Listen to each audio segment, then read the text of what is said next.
What's up? I'm Knox from Dawn Pigeon, and I'm on Eating While Broke. Yes, and we both fucked that up. Welcome to another episode of Eating While Broke. I'm your host, Colleen Witt, and today we have very special guest, Knox from Dawn Pigeon. Yes. Y'all, in the building. This is her clothing line. She has accessories, boots that I absolutely love, and I'm going to harass her because I need to be rocking these black, and the red. They have the red tongue. You know which ones I'm talking about, right? Yeah, the military joints with the red tongue. You know. I promise you guys, when you see me out with it, I'm gonna take a picture and post it in the video. But yeah, Don's in the building. You are from New York, so this is a very special episode for me because I'm also from New York. Word. Yeah. I didn't know that. Yeah. That's why I wanted to call it Damn Pigeon. But a lot of people do until they know. It's like if you don't know, you don't know. Yeah. You're gonna read it like Damn Pigeon, but when I tell you Dawn Pigeon, you're like, oh shit, it's a little better. So why did you name it that instead of Damn Pigeon? It was Damn Pigeon. It was, right? Yeah. That's so fresh though. But you like Dawn. It was. But then my mans knocked on my dorm room and he said, yo, you gotta call it Dawn Pigeon. And I was like, oh, that's fly. That's fly. But I feel like as a New Yorker, there's like something truly special as Damn Pigeon. But for the sake of Dawn Pigeon and respecting the name, because it does sound more luxurious. It luxurious when you say that. But then you get like the Timberland vibe when you hear Damn Pigeon. That's a fact. But, maybe there could be like a mix like video where you do Damn Pigeon and Dawn Pigeon and like you have two different fits. And one is given Dawn Pigeon and one is given Damn Pigeon? Yes. Would that not be cool? Nah, that should be hard. It would be cool, right? It would be cool. Nah, please, if you do that, I just want to see it. Yeah. Or you know what? Maybe I could work on my team creating it and then like sending it to you. Like we do the Damn Pigeon version versus the Dawn Pigeon. I got the outfits. For real? Hell yeah. Yo, let's do it. Hell yeah. Let's do it. So what are you going to have us eating today on Eating While Broke? Today, I'm going to be cooking some French toast because I'm not going to lie. This is special for me because I don't cook. Oh, so it should be special for me because you're cooking for me. And that's a fact. That's a fact. And people, I like pride myself on how I can't cook. So when people watch me do this, they're going to be like, there's no fucking way Knox is cooking.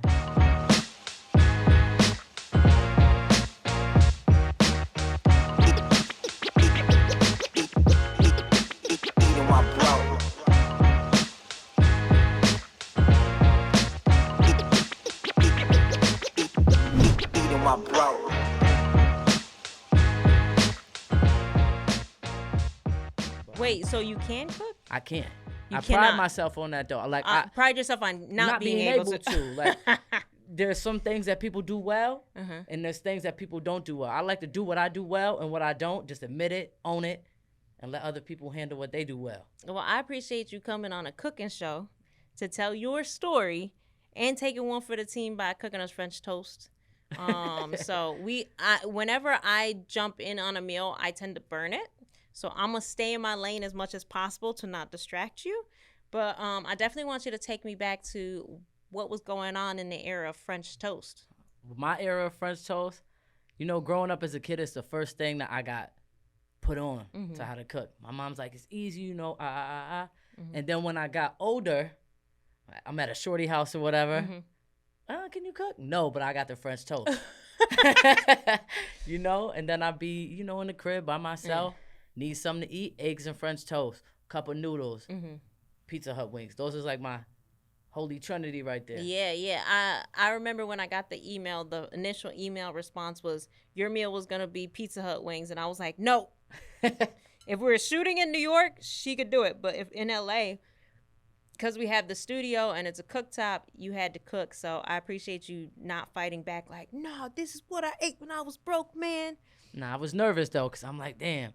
And then me and my manager, I'm like, oh, French toast.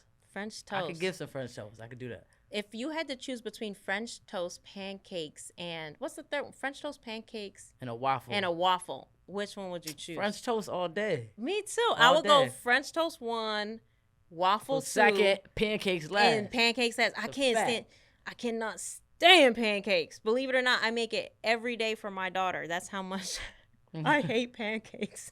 I don't know why I do that. They're hard to make, and you gotta really be because when you bust open the middle, sometimes it's not sitting how it's supposed to be sitting. It's not like On the fluffy pancakes? still. Yeah, some people's shit is still like Dude, batter I don't in know. I feel like it's the easiest thing to make because nowadays you could just buy the pancake mix, add the water, create the consistency, put the butter in, done. I literally, every Sunday night, if you call me around 8 o'clock, what are you doing? I'm making a week's worth of pancakes for my 2-year-old. That's what's up. That's what's up. Every Better than Sunday. But go ahead and start this dish. And, well, first, what are the ingredients for your French toast? Because it looks very simple. It's as simple as you could get. We got bread over here. Mm-hmm. We got some cinnamon, 2 eggs, vanilla extract, or some, you know what I'm saying, and some milk. That's it. That's it, and some butter. Butter for the pan. You know what I'm saying? All right, well, get to whisking while I throw some questions and find out how Don Pigeon came about. I should turn this on first. I might need some tips. You know what I'm saying? Okay, well, right now she has the stove on I'm about to get 5. to it. When I'm about So to I do feel first. like whatever is gonna happen, it's gonna burn. Let's put it. Okay, I'm gonna have to help you. Yeah, turn it put down. It low? Okay, yeah, put it. All right. Well, not low, but like 3 or 4, I think. We had a 3.5. That's good. No, up a little bit more. Sorry, I can't So see 4? from here. Yeah. 4 is good money. Boom. And then, all right. So you got the milk. Adding it. Okay. Let's I'm just go. watching you. I'm calling it out so our listeners can hear. I mean, if this comes out terrible, That's I can't 1 egg. wait. Yeah, 1 egg. If it comes out terrible, my bad. Well, look, you're cracking your eggs pretty good for someone that can't cook. Feel me? And then, wait, no. You got a whisker. Yeah, Oh. guys. Oh, this is hilarious. She's really struggling in the kitchen. Okay. So, okay. I was about to do the fork. Yeah, you got a whisker, and then you got to do the, I think you have to add all the, well, I'm going to watch this happen. I think I'm surprised myself. You feel me? By the way, you added almond milk versus regular milk, so let's see how this holds up. This almond milk? That's what they said in the email. Oh, that's what I like. Oh, okay. Well, let's see. Have you ever made French toast with almond milk? Nope. I was gonna take dairy for the team, but this is even better. This is even better. So, take me back to way before Don Pigeon even arrived on the scene. Like, take me back to what your home environment was like. Well, I grew up with 2 parents, and I'm biracial. My mom's white, my dad's black. I grew up in upstate New York, so it's kind of by, like, Syracuse. That's crazy. I'm from Brooklyn and upstate, but by Port Jervis and Middletown. Do you know those? Oh, hell yeah. That's where, like, crack and heroin are just murdering everybody. That's my city. I'm from Elmira. You know when people get sent upstate and go, like, to jail, like Southport Box, Elmira Penitentiary. Yeah. So my town is known for prisons, like, super heavy on the prison. Dang. You know what I'm saying? Do they ever have people break out of prison and they end up in your backyard or something? Nah, we had a person break out of prison when I was in high school.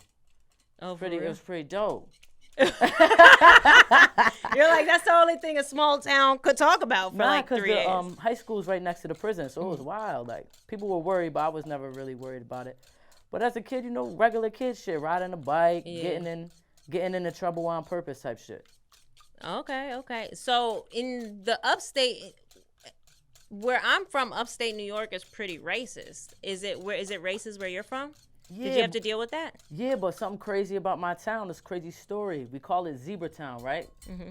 Because all of the inmates or whatever from the pen, they get out and they have babies with white women. So my town per capita has the most biracial people, like, Get the in the freak US. out. That's hilarious. Yeah. I wish Port knew about it because, well, I came out in the era. I always tell people I was in the 80s where, like, being mixed was, like, rare. But you're younger than me. So, but I guess you went to school with a bunch of mulattoes. A bunch of mulattoes, and then we had whites and blacks. And the whites, you know, they was a little bit racist, but there were so many light-skinned people. Like, a lot of our moms is white. But they like hood white, I guess you would kind of say. So there was a little racism. That's hilarious. I didn't really feel it though, because I was around a whole bunch of light skin. Yeah. That's still gotta work it with the fork. That's interesting. It's super interesting. That's interesting. So, your parents stay married? They married right now. Oh, so you get to see what real love looks like, real love and devotion. So tell us, for all those married people that have been married forever, do your parents look happy? Oh, they're super happy, but it's like They so happy when they fight all the time. It's funny because they just say whatever. It's not disrespectful, but it's funny. Like it's so real. Like your mom will like. Well, I guess she won't curse your dad out, but she'll just tell him how it is. Tell him how it is, and my dad be like, "Shut up!" Like like, just be quiet. Do you think that's the secret to relationships? Just get it off the chest, right off the top. Yeah, I do. A funny thing about my parents the other day. My dad's like, "Well, divorce me," and my mom's like, "I'll divorce you tomorrow. Just get the fuck out of my room." You know what I mean? Okay. Just chill. They chill. They each other's best friends. They super chill. I love that. I love that too. Okay. So now I got the batter mixed. Now you gotta just butter it. Now put some butter on fun fact, I love butter. I will go through a brick of butter, I would say, per every 3 dishes. Like literally, because I literally baste the pan in butter, especially salted butter. I'm gonna keep it a buck. I don't even. Yeah. This I'm gonna do it right here. That's actually brilliant. I usually leave the wrapper on and just. That's brilliant too. Yeah, but no, I like the way you do it. I may steal that. But like I said, I go through way too much butter. I have to buy it in bulk at Costco. That's how unhealthy my habits are. I don't even cook. Great. So I'm like, do I eat butter like that? Whoever's cooking my shit is using butter, I'm assuming. Yeah. That might be way too much butter. I don't know. No, that's good. You want it lathered in butter. Butter is the secret sauce, okay? Is it? It is. It is. Anytime you're making eggs. Now I got it, but is that a shell in there? How'd you get a shell in there? In the butter, not. Yeah, it is, son. That's wild. Gotta get that the fuck up out of there. I was gonna give you credit. I was gonna give you credit.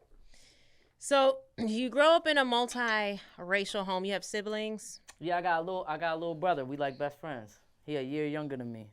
Oh. Can I start now? Yeah, go ahead, man. I'm hungry. Go ahead. Dipping the dude, doing the things. I want to see you do this. See if she does it right. My thing is like you gotta saturate the bread. See, I don't like no. Don't follow my lead, okay? I've been known to burn dishes on this show. Because when you do that, then the bread ain't breaded in the middle. Mm-hmm. So you came from middle class or poor? I came from middle class Elmira, which is poor. Okay.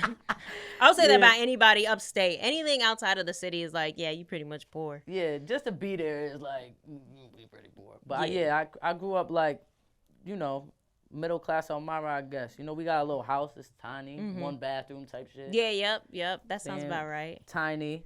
But none of my peoples had bread. Like, none of my friends had bread. None of my grandparents, it was normal. I felt like in small towns, they always have the fresh kicks.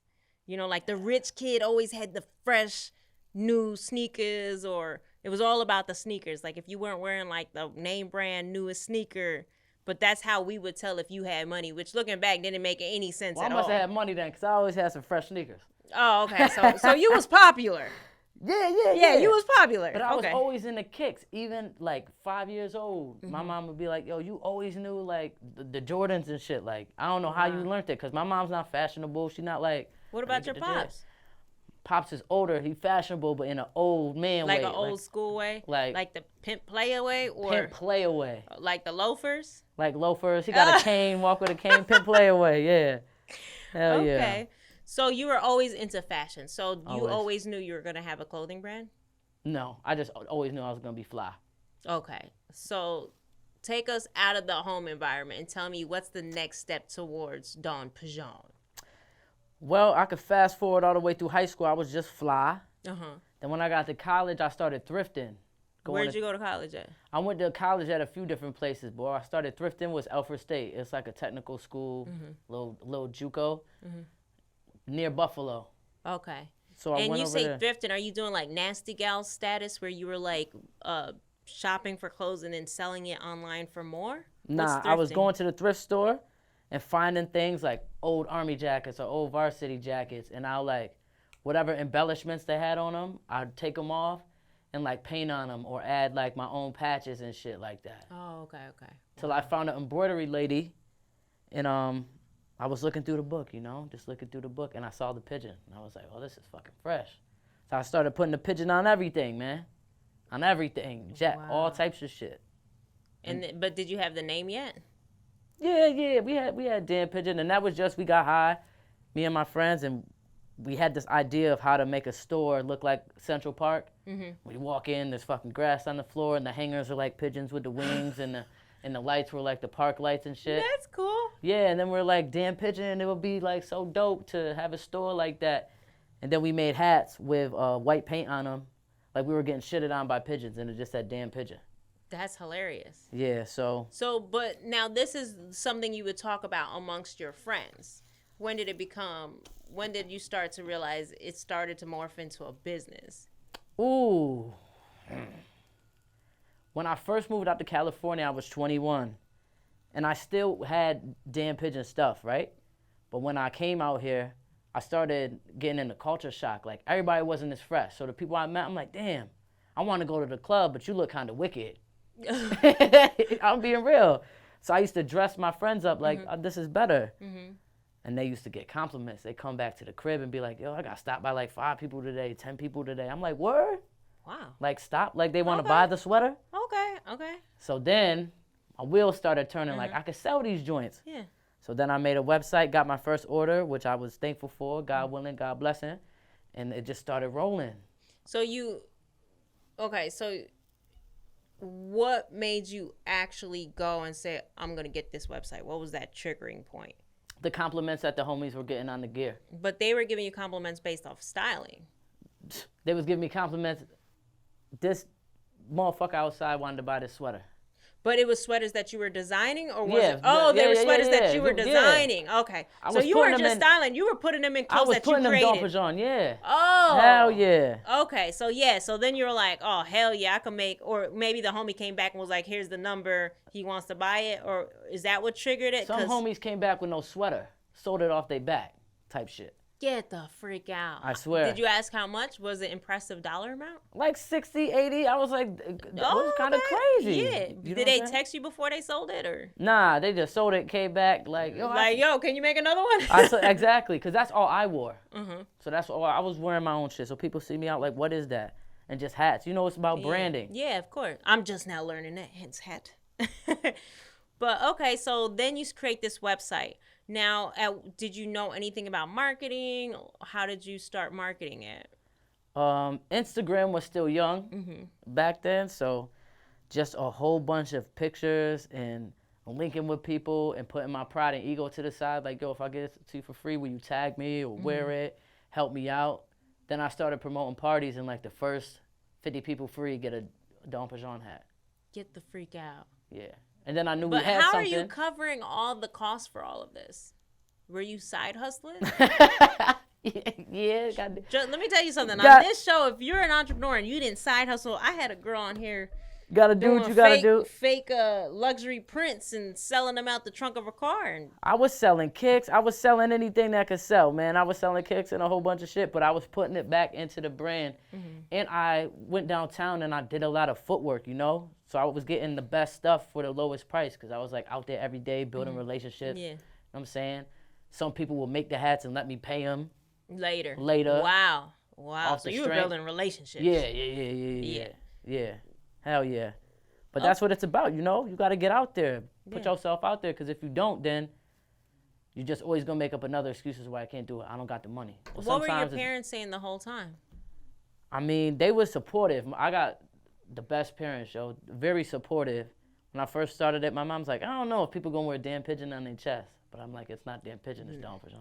It's Don Pigeon. I saw a video with, I think it was Tank, wearing a Don Pigeon shirt. It was red, but it had a shininess to the material, and I was like, that fucking shirt is fresh. It was like leather. That was one of my designs where I really killed them when I put the but no, it was a cross material here. But yeah, it was a leather. It was like a red. It was like a shinier material. I said, damn, I don't even know how you did that, but I was thoroughly like, that's a nice ass shirt. Yeah, that design was inspired by like Egyptian pharaohs. You know how they used to have all those like gold chains, and I just put a piece of fabric that overlaid right there. Damn. Yeah. Now, was that piece? I didn't see on your website though. No, it's old. It's super old. But it's super nice. Yeah, it is. So what happens? You just retire it and that's it? Yeah, they gotta go. They gotta get hung with the jerseys in the rafters. You know what I'm saying? You always gotta be new and come fresh. Yeah, man. So have you ever had anyone like say myself that's like, yo, this one shirt, where can I get it? And you're like, nah, it's sold out. Yeah. Hell yeah. I feel like that's how you build hype around your brand, you know what I'm saying? By having like limited edition? Edition, of course. If everybody could get it anytime they want it, there's no mystique around it. Why should I come back? Why should I spend right now? Why should this be an impulsive buy if I know I can get it all the time? So that one shirt he has, there may only have been like 100 of that one. That one? The one that Tank had? Probably like 20. Get the freak out. Yeah, probably like 20. If y'all don't know, y'all can probably look up that shirt online. That shirt was hella fresh. I think we should pester Knox every day until she brings it back. I might, because you know fashion comes back around. Yeah. It really does. I don't think that shirt would ever go out. It is a classic. Now you got me thinking about it. It is a classic. It would have looked great with them red and black the boots. Yeah, it would, because it's got the leather. Tell me, I want to see. Let me know if you need a backseat. I'm definitely not the person to style. I literally have to pay people to style me. Like that's how terrible I am at dressing. But do you like fashion? I can appreciate it, but if I need something done, I need someone to dress me. Like Facts. When I do, like if you look at all the Eating While Broke pictures, I had a stylist do it. Oh, okay. And he did a great job. He nailed my style, but I can't do it. I don't even know how to accessorize. I'm terrible. Okay, well. But I can spot great shoes. Great shoes, great sneakers all day. Okay. Like the Dom Pigeon boots. No, those are fine. Go on the site. Go on dompigeon.com. Dampigeon.nyc. Dampigeon.nyc. And then if you go in the boots section, you will see what I'm talking about.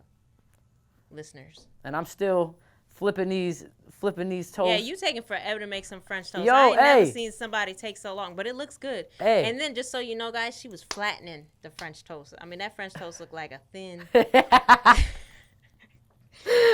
gonna stop her after 2. Yeah. Just to have her get out the kitchen and never go back. We ain't got no syrup though. You know what? Jared's gonna call cut when you sit down, and we're gonna run out and get syrup and a new fork and hook you up. Okay? I haven't cooked this in mad long. It's very hot. It smells like French toast, though. Are you proud of yourself? I'm proud of the piece. Really? That thin ass French toast? Thin ass French toast. That's how I like it though. It's too fluffy. I wanna try it like that. No, I'm gonna keep. Make mine like yours. All right, say less. I got you. Say less. Okay, so what made you end up moving to Cali? I was getting in trouble. Like what kind of trouble? Like trouble. Yeah, do tell. Inspire all the gangsters. I was broke, but okay. broke. Okay. Like I'm talking about at home, making subs at the grocery store. You know how you got cigarettes, but you got rollies? Mm-hmm. Like rolling rollies, not even enough to buy a pack. I was like rolling rollies, waiting for a nigga to drop his shit so I could get the tobacco. You know what I mean? No way. Okay. Word. Okay. You was broke. Oh, I like this. Broke. You was broke. Okay. And then I got a brochure from the Art Institute of Hollywood. And I was like, damn, that sounds pretty dope. But my GPA was like a 2.3. Mm-hmm. And I'm thinking to myself, I'm going to just be a failure drinking Steel Reserves and Four Locos. Drinking what? Steel Reserves and Four Locos. What? Like the worst shit of your life. Okay. You know? The $2 holla special at the little bodega shit. Okay. So going down a bad path and just got into just mad trouble, you know? My mom used to tell me you're either going to be like in jail or really get caught up doing some bad shit and get hurt out here. Mm-hmm. So I got the brochure. My mom called and had an interview. They was like, yeah, you could come out here 5 days. You got accepted. And I was in shock, like, damn, because I don't know nobody in Cali. You said your mom called? Mm-hmm. She called. She was trying to save you, too. Yeah, she was trying to save me. She was like, get out. Yeah, she's the best. So she called the school, sent me an appointment. So when I got to talk to them about my art, about my clothing line, they was like, yeah, come down. So 5 days, I went from working in the grocery store, making subs. 5 days later, I'm in Hollywood. Wow. What? On your own? On my own. And you moved out here with, like, how much cash to survive? I sold my car. I had $3,000. Mm-hmm. And my mom, she's a G. She was giving me like $60 a week. You know what I'm saying? Mm-hmm. Okay. $60 a week ain't a lot for Cali, but I could see the appreciation in it. I appreciated it, but it wasn't. It was gone in a day. Yeah, it was you know gone, what I'm saying? Yeah. I appreciated it though, cause I didn't have nothing, you know. So what happened at the Art Institute?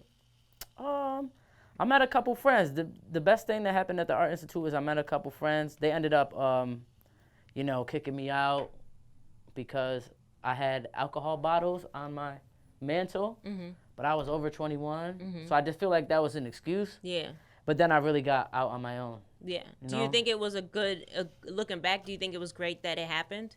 Heck yeah, that really motivated me to be like, okay, I wasn't doing anything at home. I come out here, I feel like they don't want me to really grow being in the school setting, and I played basketball and I was in school all my life. So I was like, okay, I'm done. Yeah. With the scholastic, athletic. But you didn't go home. Nah. I got a 1-bedroom and a bike from like Walmart, and I started getting on my hustle, man. What were you doing?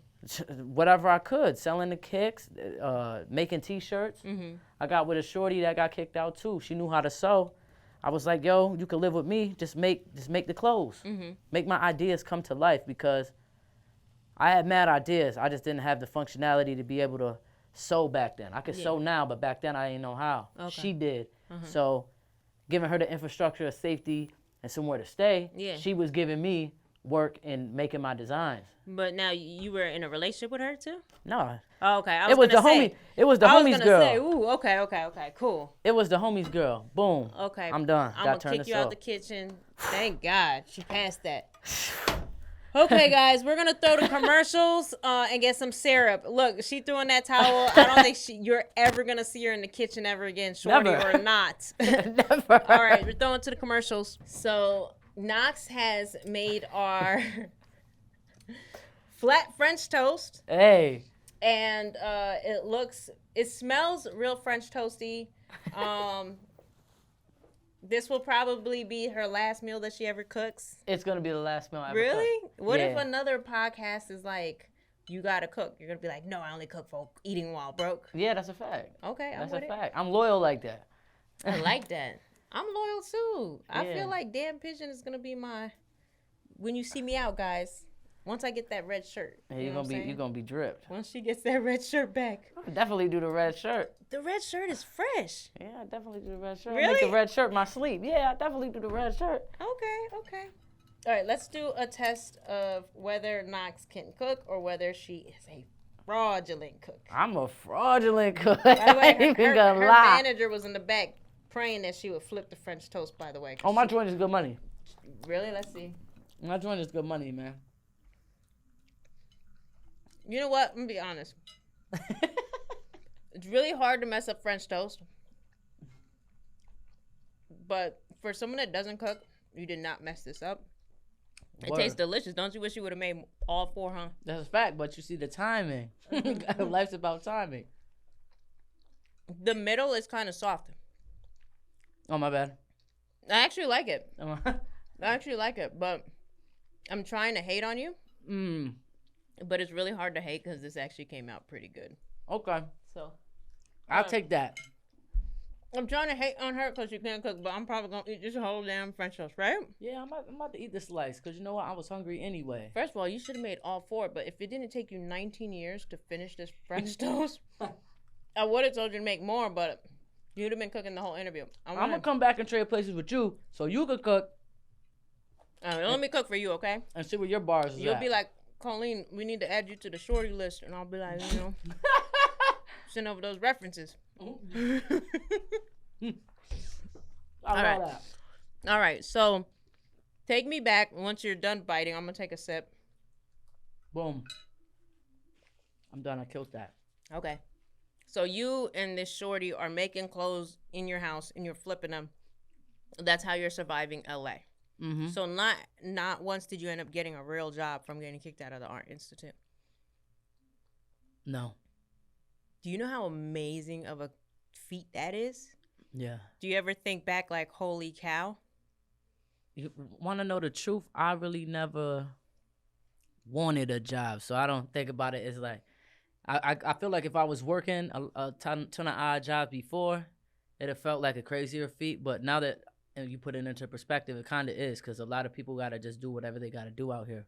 Yeah, when I would start a company, even the people I mentor, I always say, try to get unemployment. I'll be like, try to get fired, because then that will at least cover, well, back then, unemployment it was like $1,600, I think is your max, around $2,000. You could pay your rent. And as long as you made your rent, then you could keep your side hustle going as long until that unemployment. So for you to be able to do that without unemployment or some kind of assistance, I think that's incredible, because I am forever that person that's like, try to get fired before you start your company. Get fired. Don't quit. Get fired. Yeah. But I do think that's cool, because that is a big feat, especially for California. And also to have like a 1-bedroom apartment. When I was starting all my companies, I was always renting like a room that was the size of like you could touch all the walls, and there was never AC. I had like 20 roommates. But you didn't do that. You literally went from Art Institute to hustle. Now, did you start making quotas like I better make $2K this month to survive, or were you behind on bills? I never really set quotas, because my type of hustle is I've always been a hustler, so it's not even like I'll make 2K today, I'll make 3K today, or 1K today, or nothing today. I just let the days roll on, but I never stopped working, like from 6 to 10. For someone that never wanted a job, it sounds like, to me, it's like the only jobs you want to work are the jobs you're passionate about. Yeah. That's what it sounds like. And back then, I was super passionate about. It's really, really, really a powerful thing when you take an idea and you bring it to the forefront, and then you have a tangible product that you could sell people. It's like, I'm not going to pick this up from somewhere. We making it ourselves, and then we like feeding the streets with it. It was just empowering. So it was like something I've never done before. So it was like a drug. Once I got a hit of that, I'm like, every day we making shit, and I'm going to get fabric, and I'm coming back, and I'm cutting sleeves. At one time, I had the homies in the crib cutting sleeves. We was cutting like 3,000 t-shirts at the crib. Wow. So when your first order came in on the website,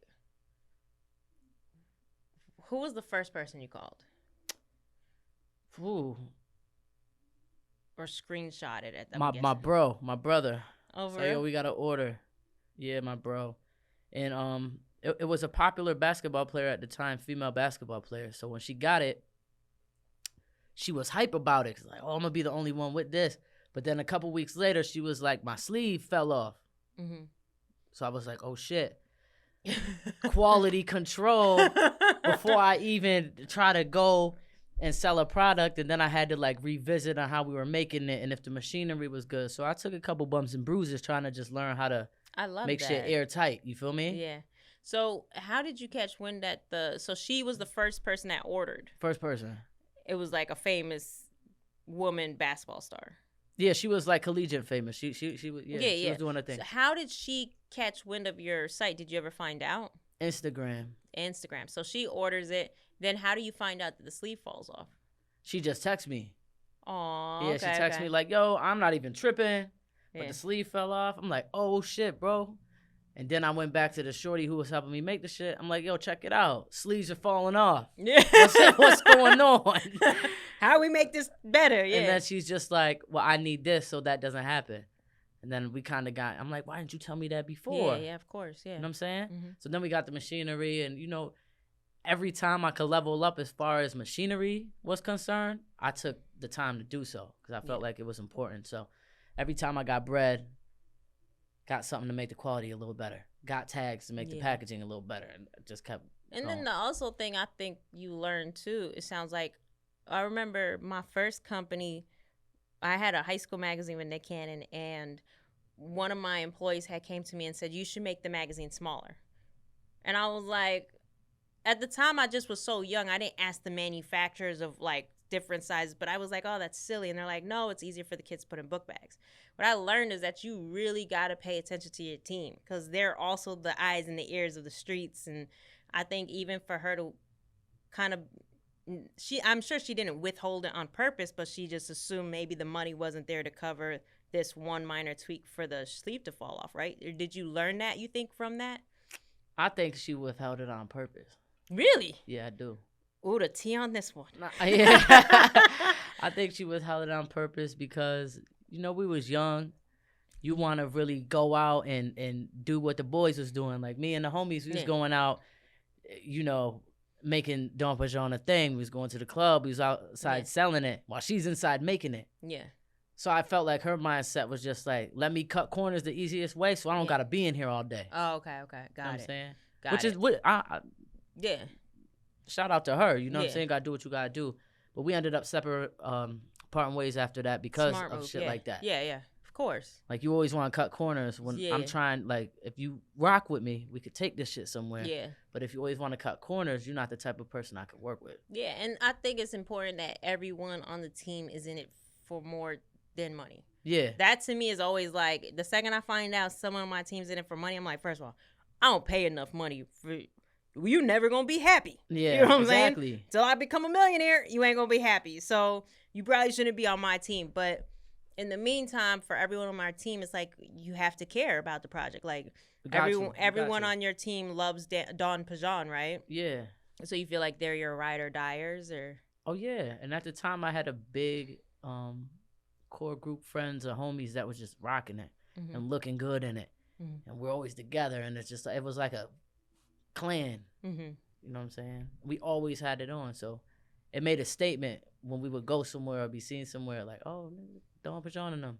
So sometimes I go to the post office and I'll see someone walk in with like 1 million boxes. I'm like, oh, this motherfucker's, oh, I wish I had this guy's job, going to the post office mailing whatever he's mailing. Is that what your life is like? Yeah, for a long time, it was a lot of packages, a lot of like going, not even to the post office. We go to the hub. The hub? Yeah, when you pull in to like the back of the post office. When you have a lot of mail, you just go to the hub and then. Do you hear that? She just dropped that. I'm balling. I go to the back of the post office. I don't wait in line. I dump a whole truck in the back of the post office. You drop a whole bin in there and you don't even. They don't scan it or nothing. You just drop them in there. And then how do they bill you? I pay if I was paying beforehand. Just do the label. Wow. You get the orders, print them. That's crazy. So when you look back from that first order to like where you're at now, what is some of the stuff that you're like most impressed about? From the growth? I'm super impressed when I see my shit in like a thrift store. Really? Yeah, it's like a full circle moment for me. Why? Because I just know that this has been on somebody for so long, they decided to not throw it out, but donate it. And now it's thrifted for like $8.99, and somebody else can take it and give it a new life, and then give it a new life, and give it a new life. I love that perspective. And that's how I started. I think that shit is dope. I'll be in the thrift store sometimes. Oh shit, that's my shirt. Do you ever buy it? Nah. Now I'm gonna want to go thrifting to see if I can get the. You might. You know what? When I was a kid, we were poor, and our parents would take us to the Salvation Army, and of course, it was very embarrassing. So like, LA, I feel like thrifting is like a cool thing. And I remember one of my exes was like, yeah, let's go to, one of those exchange stores. I was like, hell no, that's what poor people do. Why would I buy used clothes? Oh, yeah, like a Buffalo Exchange or some shit like that. I'm like, heck no, you won't catch me. It's only new for me. There's gems in there, though. There's that's some shit in there. There's some gems in there that you could remix. And my skill is always dope because I can see something in 2X and make it my size. In 2 what? 2X, like a 2 extra large, for real? a big ass. Let's say I see a big ass Averex coat, and I'll be like, "That shit's dope," but the zipper's broken and the lining's busted. I'll buy that shit for like $20. Go give it a new lining, give it a new zipper. Wow, you know what I mean? Damn. So, I would love to see your closet. We should have did a home interview. Oh, the closet's crazy. Really? Yeah. Do you have a lot of closet space, or is it like you have those racks like the celebrities do? I have a lot of closet space, but then I got like tons of racks, just racks, and it's not the even, rack, like the yeah, racks. But it's not even like all my stuff. It's like archive pieces I've made or things I just want to hang on to. A lot of stylists come to my crib and pull things. Really? So what are some of the celebs that you were like the most like, holy shit, I can't believe they're wearing my stuff?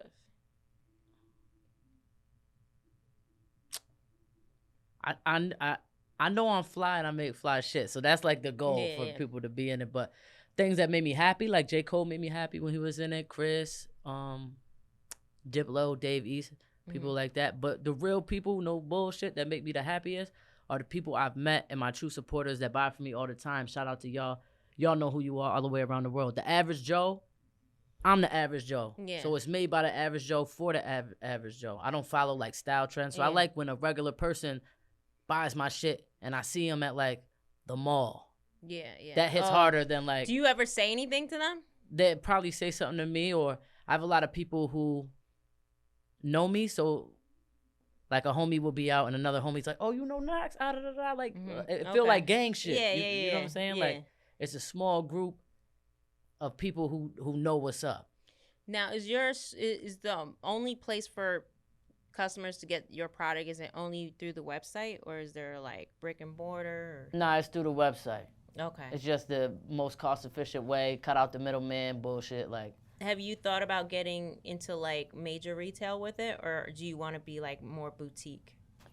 We've done boutiques, we've done major retail and stuff like that, but it's a whole bunch of, things that go on behind those scenes, and they like to drop the price and, hit you with a net 60 and get paid 60 days later and shit like that. So, and it kind of can water down and diminish my brand. Yeah. And I'm not too money hungry where it's like, I want this shit to be everywhere. I'd rather go deep than wide. Okay. I'd rather get with my core fan base and dig deep with them than try to cast a net and get everybody. Okay, but what if the check was like devilish tempting? They were like, hey, Target calls and they just want you to do this line for like $1 million worth of whatever. In Target? I'm just saying, like, no, for the regular. Yeah. I know it's Dawn Pigeon. I'm not saying, like, maybe they came at you for a tear. Would you not be tempted? No, I would negotiate because I'm not married. I'm not married to any of my art, any of my brands. I'm not married to them. Like, they don't outweigh my logic. You know what I'm saying? Because I can do, if I did it once, I can do it again. I do it all the time. I do it with other people's brands. I've helped other people make brands that are bigger than mine. You know what I'm saying? So I'm not married to anything. If a deal makes sense, I'm gonna take it, but it's gotta make sense. Target makes sense. Yeah. So have you had to get like business loans, or how did you survive the pandemic and all of that? Business loans? No, I never took a business loan. Damn. That's crazy. No, I never took a business loan. I don't like to play around with. I'm a strong believer, like, if you got it, keep it. I'm not like a crazy credit. I don't like owing anything. Really? Yeah. Well, sometimes owing for the sake of leverage can be good. Yeah, but I get paranoid. But I've done it for other businesses. So it's like, if it makes sense, I would do it. But if I don't have to, I won't. What advice do you give to people starting in that line of industry? In fashion? Clothing? Yeah. Ooh, when you start a brand, my word of advice would be that it's expensive. So come correct and give away shit for free because you have to. And you can't feel no type of way about it. Like, now, your brand, your pieces are very unique. Like, there was a hat that it was sold out. Of course, it was sold out. It was a New York hat, and it had half one color and half no color. I think it was like white and orange, but it was split down the middle. I thought that shit was fresh to death. Clearly, that was the reason why it was sold out. So is it, when you make, well, the hats are cool because they're different sizes, but some of the clothes and stuff, do you ever get nervous making a lot because what if you get stuck with the product, or is it just like you make it and then it just sells out till it does, or how does that work? I try to make it and let it do its thing, but let's say if I made a lot of overstock and I'm sitting on some shit and I gotta get rid of it, I usually go back to my hood. I go back to New York and I throw a pop-up shop where everybody in my hood could get shit for like $20, $30. You know what I'm saying? Oh shit. Okay. You know what I mean? Smart. So you're gonna get rid of it regardless. I'm gonna get rid of it regardless. But you never take a loss. Never take a loss. Okay. Never take a loss. But I do a lot of shit. I give a lot of stuff away for free because I know it's like each one teach one. When I ain't have it, I want it to be fresh, and I know the people that I look out for are mostly good people, and they're gonna do the same thing when they get up. So it's like a circle like that. So if I'm sitting on product, I'll go barely make profit. Yeah. But now my whole hood's in it. Yeah. Smart. And you get a lot of love from New York. Yeah. Because some people, their own city doesn't go as hard. My city go hard. Yeah. Now, how often are you in New York? I'm going tomorrow. I know, and you're going to see the Book of Hope, and I feel like I'm sad that I won't be there with you. In spirit. In spirit. My little brother, Eagle, he's a comic in New York. You should check him out when you go. He has hair just like us, Okay. long as fuck. But Jay-Z is my favorite artist of all time. Hence the Jay-Z painting in the studio. But when Book of Hope came out, I was like, Eagle, man, is it worth a flight? Is it worth a flight, or should I book 4 interviews down there so I could totality it? And he was like, look, I'm gonna be honest, it's inspiring as fuck. And I was like, oh, the wrong answer. I know it's worth the flight. I know it's worth the flight. Jay-Z's my favorite too, you know what I'm saying? What's your favorite Jay-Z song? Friend and Foes. Ooh. I think it'll always be my favorite, I think. That's a good one.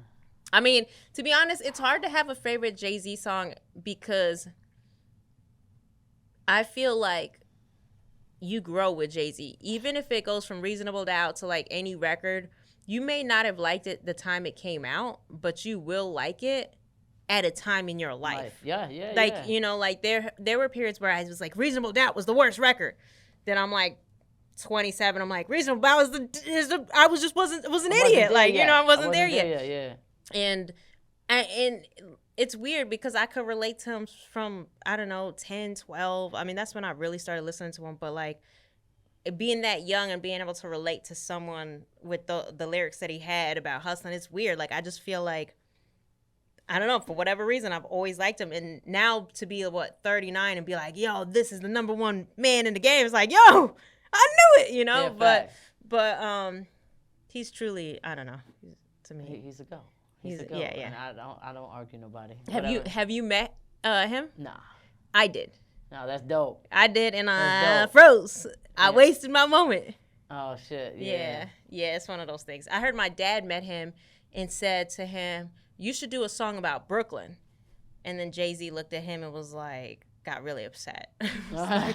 Clearly you don't listen to my music. Yeah.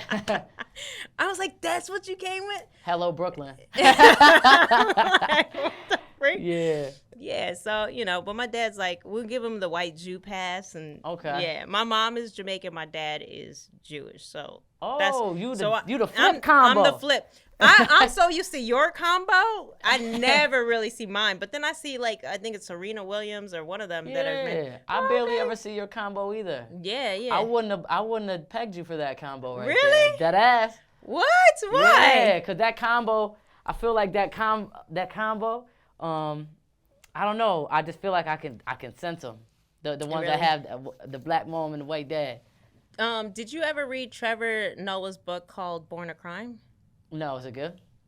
Bro, when you go to New York, don't take no advice from me but this. And then text me.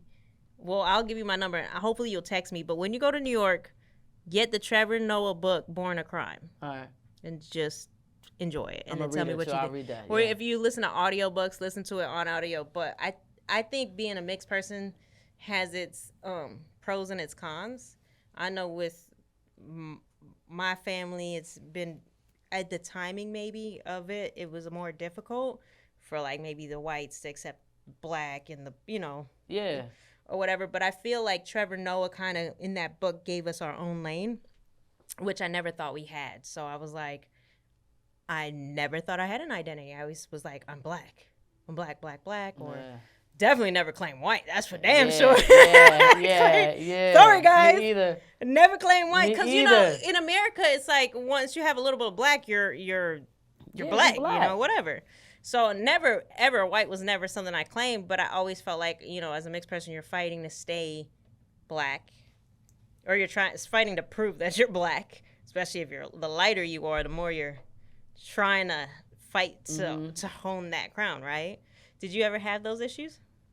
I'm super light, like white light, you know. Yeah. You know what I mean? And growing up, I was just like, damn, I'm light. Even though my mom's white, I was like in the winter lighter than her, cause she'll go to the tanning booth and all that. But I always felt super black, son. And it's just like, I ain't never had those issues. I'm not even gonna lie, not even internally. But you didn't feel like you had to cling to one side? Nah.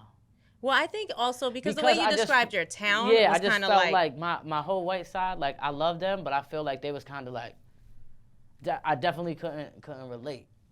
I could tell they were kind of like probably racist before me and my brother came along, you know what I'm saying? And I always felt that and I sensed it a little bit. But they had love for us. And, you know, once you start loving biracial babies, I feel like it changes your perspective on, like, what it really is to intermix and intermingle with the other race. And I feel like they got a little bit more kind and soft and became more peaceful. But it was never, like, belligerent disrespect or anything towards me that made me feel like I had to choose. Have you ever seen them do anything disrespectful to your dad, though? No. Okay, that's cool. My mom says and shit like before I was born and all that, which I could see different times, you know what I'm saying? But nah. Yeah, because it's weird. It's weird because you get to, I call it like you get to see how both sides live. Yeah. You know, you get to see like you're right. The white side will definitely form some kind of attachment. But in my mind, I will never feel 100% equal to like cousins. Nah. And my white cousins, I'll never feel like, you know, if there's favor to be placed, it's going to be on them. Yeah. You know, and so you definitely will always feel 100% black, whether you're mixed or not. If you're biracial, you're always going to feel 100% black when it comes to your white family, because as there is that invisible line that's drawn in the sand where it's like, yeah, we cool, but we know 100%, you know. But I don't come from like affluent white people. I come from like trailer. Well, you said your whole town is kind of like that, so it's like kind of normal, and right? And my moms don't play about her kids, so it was never like never like that. Your mom sounds a little gangster. A little bit. She don't play about her kids, so.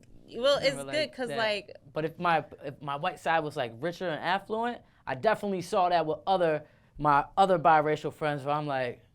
Yeah, shit's tough. Y'all play over there type shit. Yeah. You know what I'm saying? Yeah, that's what I experienced. But I think I always recommend the Trevor Noah book because I think that for me at least, it gave me so much peace within myself. I was like, we got our own issues.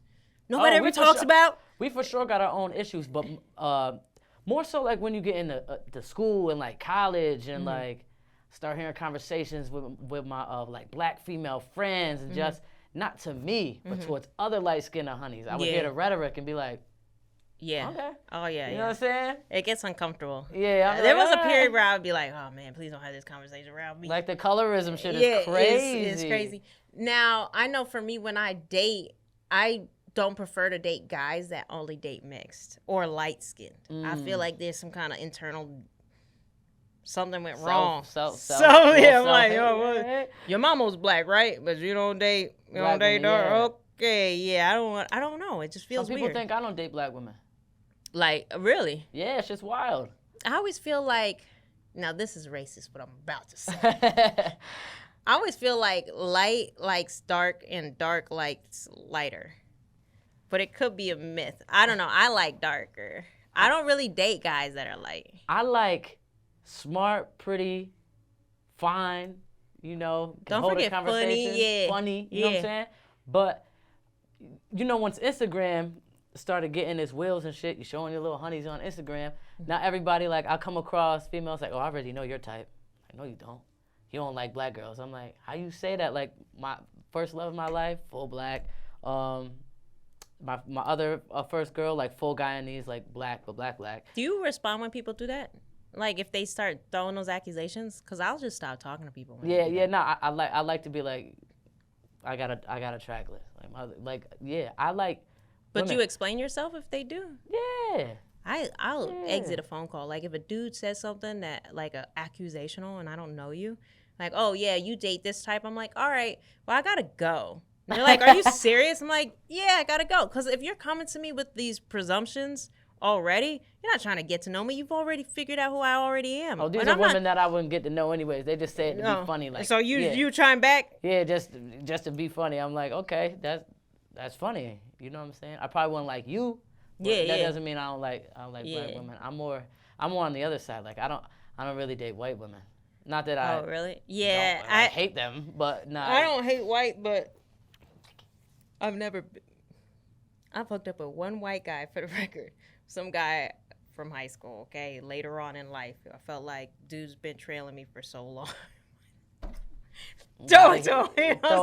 Gotta give him a chance. Or whatever, but once, and that is it, and it's probably gonna remain that way. I definitely haven't unless it's like, I don't know, the dude from Shameless, you know, that like, I don't know, for some strange reason, that guy from Bear. Oh, Lip. Yeah, I'd be like, well, you know. Jeremy Allen White or yeah, whatever. Maybe. You know, Leonardo DiCaprio, 100%. Yeah. Yes. You know, there's certain people where you'd be like, you know, there's an exception to every rule. Oh, for sure. There's you know, like, I'm sure, rule. Like, the girl from Barbie. Margot Robbie? There's not a lot of people. I don't give a fuck. Yeah. If you could be a diehard, I will never date white, she'll walk into your room and you'd be like, today's a different day. I would date. You know what I'm saying? I don't have a problem. I just haven't really came across a white woman where I'm like, okay. Yeah. Try this out. But also, I think for you, would you, if you met the perfect one, would you be a little intimidated about, would you be the type to call your friends and be like, so I met this girl, she's dope as fuck, but she white. Would you do the disclaimer? Would you do disclaimer before you decide to like make it official? I feel like you would. Oh shit. No, you wanna know? Yo, that's kind of crazy. Why? Because that happened to you? No, because that's some shit I might do. I might. Yeah, not everybody has, you know, like, well, I know this ain't like me, but this could be a hot take or whatever the case may be. But I know, like, it's a problem with me. I feel uncomfortable around a huge white group of people. It makes me feel uncomfortable. That's how I kind of feel around, like, a lot of rich people. I don't know. For some sort of reason, I think I get in my head. Word. Yeah, but white people? No, I just, I play my position in those rooms. You know? Back in the day, it's funny because now we're, like, more talking about, like, rules of the workplace. But, like, whenever I work for white people, you know, I used to rock a lot of braids. And it was like, okay, Conley, we're about to have an event, so, your hair looks great, but the event's on Thursday. Like, yes, sir, it's gonna be out. The braids will be gone by Thursday. You know, they still saying that all the way to 2020. Microaggression shit. You know what I'm saying? Like, yeah. White people do that shit a lot. Like, oh, do you comb your hair? Your hair's so nice. Do you brush it? Like, shit, like, can I touch it? Like, I had a white woman do that to me the other day. She ain't even ask. She just started touching my hair. Like, oh, God, it's so beautiful. And it wasn't in a bad way, but it was just like, yo, miss, you didn't even ask to touch my hair. You're petting me now. And I don't like the code switch. I like to keep it me wherever I'm at. And I'm very, like, smart, intellectual, well-spoken when I need to be. But I still like to be me. I still like to get my urban ebonics on. Yeah. I hate the code switch, and I'm like, I switch in my body about it, like, you know what I mean? Really? So you don't switch? I switch all day because my grandfather, with my first company, the magazine, he would always come up to me. He'd be like, Colleen, when you get in a room with these people, please don't speak Ebonics. I'd be like, what? And he'd be like, don't speak to Ebonics. You know, and I'd be like, okay, Grandpa. Yo, see? Okay. But my grandfather loved the shit out of me, but he definitely was like, don't speak the Ebonics, you know? And I was like, all right, whatever, you know. It is what it is. But depending on the white room, you know, but I'll switch it up for money. I'll switch it up all day. I'll switch it up for some bread. You put some corporate people in there, I'll be like, yes, sir, you'll never hear a curse word leave my mouth, you know? Yeah. But I will say this, though. I send my daughter to school, and she doesn't let me touch her hair. She has curly hair, never lets me touch it. Acts like bloody murder if I barely touch her, right? Just go near. I'm like, hey, can I do your... No! But every day she comes home from school with a brand new hairdo. Oh, shit. And a part of me is like, I wonder why they're always playing in her hair. But the other part of me is like, at least someone gets to do her hair. And they do great style. So I'm like, kudos to you. You want to run your fingers through dry, curly hair? By all means. I would spray it down. I'm like, you let her run her fingers through it. I can't even spray it down. Like, do you comb your hair dry? Oh, no. Never. I've never done it. No. No, right? It's not going to work. It would never happen. I'm breaking combs. I'm busting this shit. That shit's not going to work. I'm like, conditioner and water is my best friend. I barely shampoo. Do you shampoo a lot? I know we're getting so off topic, but anyways. Nah, conditioner all the way. Yeah, I'm like, I shampoo probably once or twice. Rarely. Once or twice a week. No, I don't do it that much. The amount of hair you have, I wouldn't even do it that much. It dries it out. Yeah, but my shit, I swim a lot. Oh, I don't know how to swim. Well, Teach me. that's crazy. Teach me. That's crazy. Teach me, please. Yeah, I could see that. That chlorine would dry it out. Yeah, it do. Yeah. It do, but I like to swim. I like to run. So, and plus, Okay. I want, you ever hug somebody and their hair stinks? I don't want that. I don't want that to I ever use be me. Fructose, Garnier, or Herbal Essence. I feel like they're the thickest conditioner I can find. I've tried all the mixed chicks, all the random products, black hair products. None of that stuff works for me, but Fructose, Garnier. What are you using? Ooh, I go through a plethora of things. You know what I mean? As long as it's not like Tail and Pony. I saw my brother using that shit. That shit, I was like, I how use they like even- that Moroccan brand. The Oh, Tail- really? Yeah. That stuff doesn't work either. Have you tried the Fructose Garnier? Yeah. You don't like I it? use a leave-in from them. Oh, leave-in I conditioner. literally leave in the regular conditioner. It keeps my curls without frizz. Oh, okay, you get. Oh, that's a gem. I'm gonna try Yeah, that. I just don't rinse it all out because if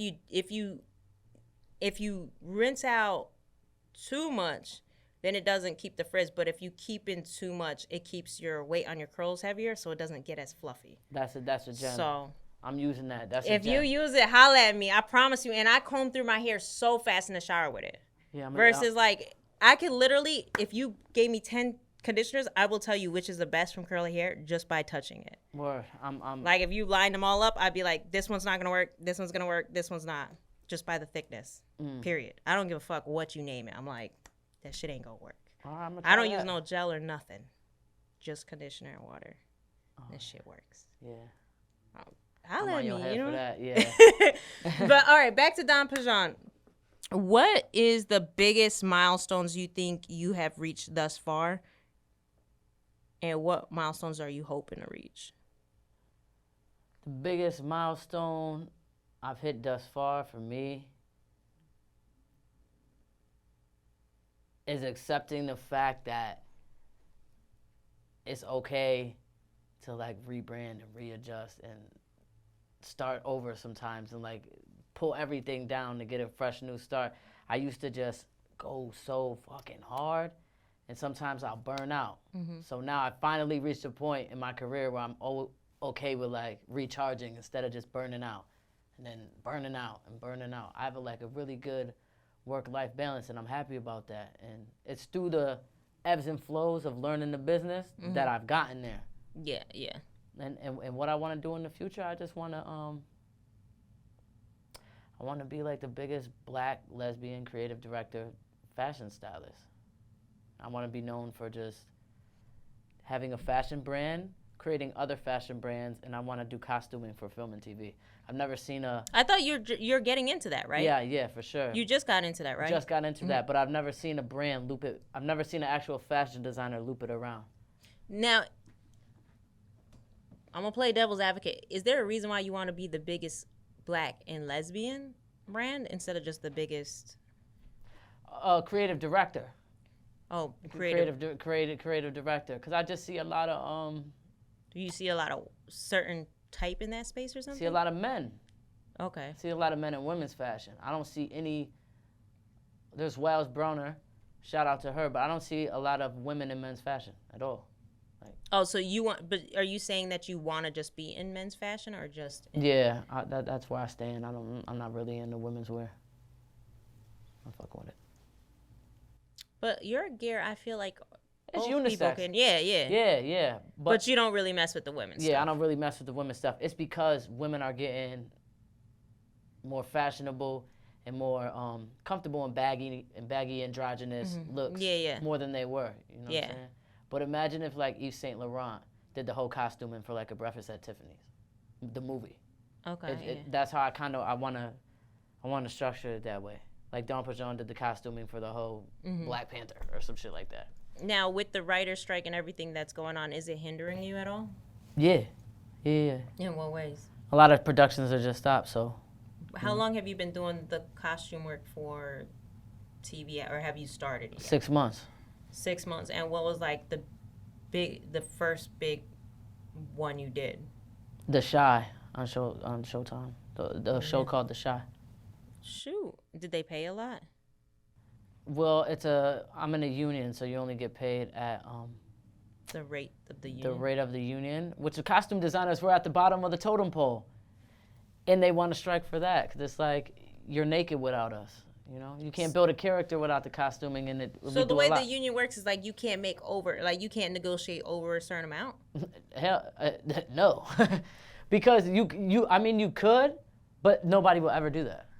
Okay. Because they don't have to. Yeah. You know what I'm saying? So it's like you got your producers, then you got like a cinematographer, then you got everybody else and fucking. And you're the last. And everything else, and then you got costume designer, assistant costume designer at the bottom. How'd you get into that line though? How'd you get into Shy? Somebody called me and asked me if I wanted to do it. Yeah. So you got in through your friend? Yeah, through my friend. She's one of the creators of the show, showrunner. She called like, I got this project for you, broke down the details, and I'm like, I'm down. You know what I'm saying? It was my first time. Did you even ask how much, or you were just like, I'm down? I was just like, I'm down. Holy cow! I would have been so excited. Were you on set, or how does it work? For that one, I wasn't on set. I was just corresponding with the costume designers on set to make things and then ship them, and then we ship them back, and then we FaceTime a lot and try to get down to the nitty gritty. Why? Because it's taped over there? Because it's taped over there, and they have to put you up. So a lot of productions will cut corners, cut costs, do whatever they need to do. Yeah. Like if you have your machinery and all that shit at home, you're better there than you are on set every day. So you're making the clothes and stuff? Mm-hmm. Get the freak out. And your names and the titles and everything. Yeah. Is the check worth it? No.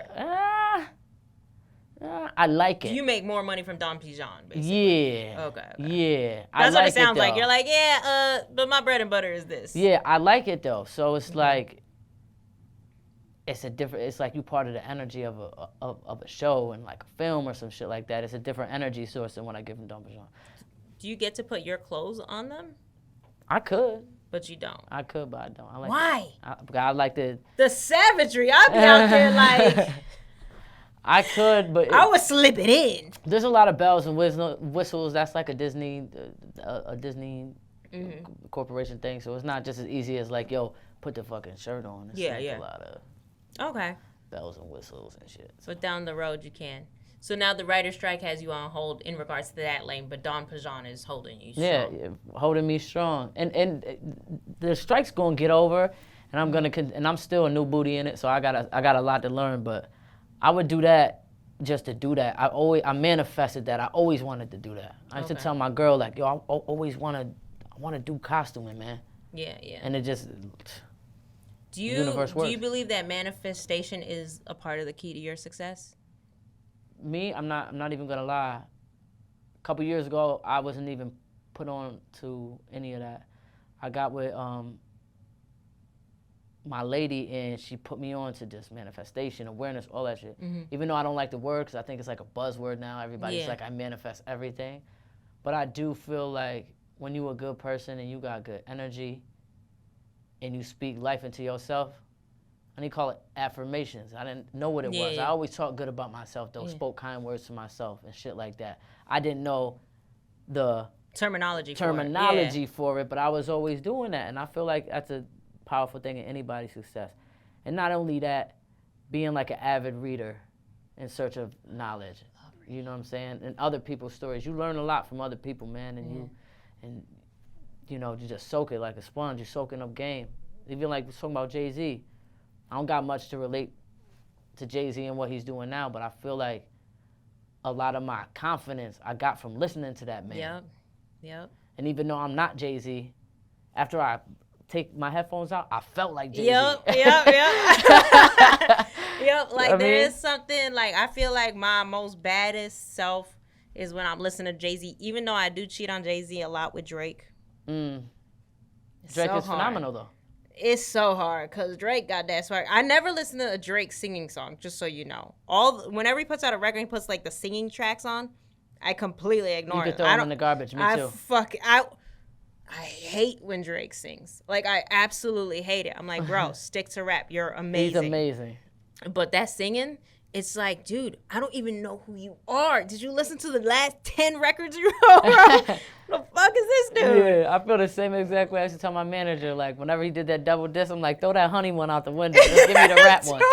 I don't want that. I hate when he sings. Yeah. Every time he puts out like some kind of singing, I'm like, yo. Me too. I feel the exact same way. Because it's like two different people. Yeah. It's like, yo, Drake, you had all this confidence and swagger, and then you go to this record and you're saying, I don't even know I don't even fucking listen. It's so polar opposite of who he is. I feel the same way, but it's funny though because I do not have the same affinity for Drake. Like whenever I listen to Drake, take it out my headphones, I don't feel like Drake. You know what I'm trying to say? I don't know, cause some of his old shit, I play Energy and I'll be like, okay. Yeah. I feel like he just went off on a verse, but I'm really telling you, when I used to listen to Hov, I used to feel like Jay-Z, like that. And I felt like he just got me through so many difficult conversations. I mean, difficult life experiences. You know, like he's just, I don't know. But enough about Jay. So Knox, is there anything that your fans don't know about you that you could share with us on this show? That would be kind of interesting. I know we don't talk about your music. Are you pausing music or? Oh nah, I'm about to drop something real fancy. I actually went to Paris for like 30 days and kind of got inspired, I guess you would say, like re-inspired. So I'm definitely. Paris for 30 days? Yeah. I saw a video online that said Paris wasn't as pretty as everybody's. I don't know where he was staying. You can't cheap out Paris, man. Oh, for real? Okay, because some guy was like, I don't know what they talking about Paris. Look at all the hood and... Can't go to Paris on Spirit, living in hostels and okay, got it. You know what I'm saying? So were you balling out of control in Paris? Not too crazy, but you can't go to Paris looking for Vegas. Yeah. Okay, got it. You can't go to Paris looking for Miami. You can't go to Paris looking for LA. I'm going to send you that video if I ever see it. No, I know the video. I seen it. It was terrible. I was like, damn. But it's like, I'm staying by like the Champs-Élysées and the Arc de Triomphe where it's like cool. Mm-hmm. If you staying that's like going to LA, but you staying downtown. Yeah, that's facts. Okay. You know what I'm saying? So where you were at, it was nice. Yeah, you need to put out your video and say... You in the heart of Paris, but... Go to the heart of any city, man. It's shitty. Yeah. Well, every city has its ups and downs. Every city got their city. But he made like it was just He's wild. Some was wild. The food is banging. Why didn't you should put out your... Yeah, the food is banging. He's wild. Yeah, he was dissing the food too, yeah. I reposted it, and a lot of people agree with me. Now, they were like, oh, but there's no black shit to do. Check it out, yo. Go on the internet. There's a lot of shit for black people to do in Paris. You can Google it. You can get on Instagram. You can go on certain pages. It's just for black people in Paris, man. Like... Yeah. You got to do some research, and you can't go to one place looking for another type of turn up. I had a fabulous time in Paris. Well, 30 days. Golly. Yeah. I've never been. Oh, you got to go. I got to go. I got to travel more. You got to go. I'm going to go. Don't listen to that guy. Well, shit, I saw that video. I said, say less. Say less. How's the say less? Scratching it off my bucket list. It was never on my bucket list. Like, I want to go to Jamaica, stuff like that, but, you know... to be honest, I have a 2-year-old, so I'm all about all the kid shit right now. A 10-year-old gave me a dope-ass compliment the other day, and I felt like a fucking superstar. She was like, your daughter's so lucky. You're such a cool mom. You know all the fun stuff to do. And I said, shit, let me call all my girlfriends, tell them about this compliment. Yeah, that's fire. I literally called all my friends. Was like, you'll never guess what happened to me. They were like, you got a man. No.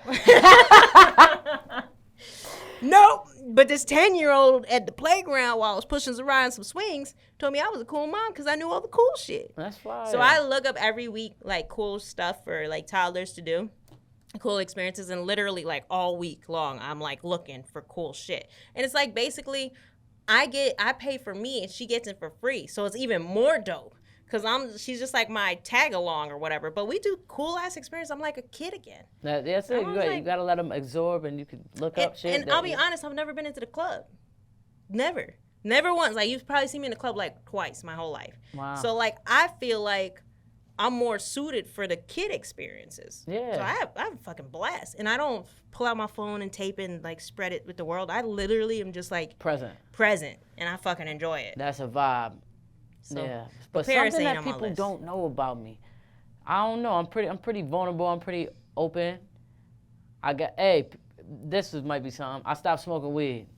Well, I saw you smoking this like, what was it, e-cigarette? Yeah. So you smoke cigarettes? Because I heard it in your thing. You were like, I pick up the cigarettes and I at that time when I was super fucking down, yeah, I did. I was, but not But like. you never decided maybe quitting was the option. Not like but I was never a pack buyer. Like it's crazy to say. I was always like that. Can you bust me? Can you ace me? Can you trace me? On like my man's cigarette, like bust me. Give me half of that.